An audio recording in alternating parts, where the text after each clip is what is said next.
Tanse, Nitsiyagasun, Jojo on the radio, and you're listening to Acimowin. That's Cree for Let's Talk, Let's Share, Let's Tell Stories. And today, we're telling stories with Ryan McMahon, writer, comedian, Ojibwe, handsome warrior. Welcome to the show, Ryan. Yeah, thank you. How are you? I'm good. I'm happy to be here in Alberta.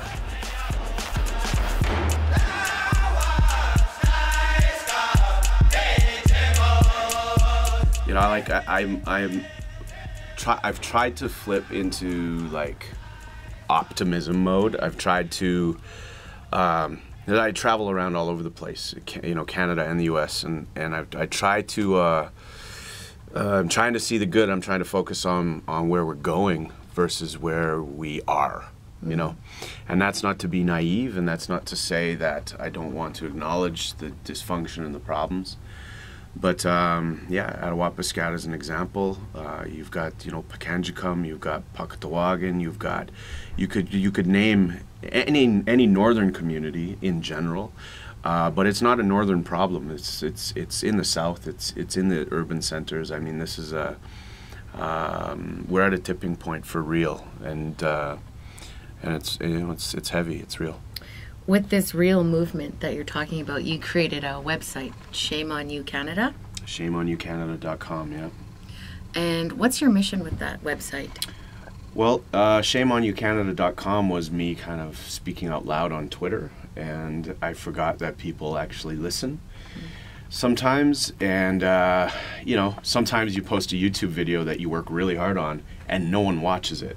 And then other times you go, you know what? To get Canada's attention, I'm going to show the shame that this country lives in. If we have a user-generated content website where people from any community can tell their own story to show the reality, then maybe we'll catch the attention of the country. You know, there's two sides of it. One side is me just being really angry and really, you know, the politicking and the rhetoric aside, this is about people living and dying now. Canada, you have it's your responsibility, and I want to talk about that. On the other side of it, I want to go, hey, chiefs, what's going on? You know, I don't want to be the guy that, you know, full of self-hatred and kind of going, well, it's our fault. Look, this is us. But I do want to go like, well, you know, maybe there is some mismanagement and maybe we do need to take a look at it.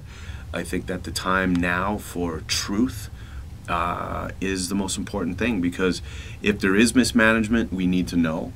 If the government's not living up to its responsibilities, Canada needs to know, because I believe in Canadians. I believe in this country. I do. I love this country. And I think that when reasonable people hear the facts in black and white on paper, inarguable facts, no spin, no politics, you'll be shocked to see what you find. It's tied to blood memory. It's tied to teachings. It's tied to the way I was raised. It's tied to my grandmother who taught me about these things. It's tied to all those things, but I think it's just a good way to live. I don't want to romanticize it any more than we all need each other right now, you know. And if there's anything, I can offer things. I've done things. I've learned things. And as I say, I've taken knowledge. I carry that knowledge, and it's not mine. So why wouldn't I share it?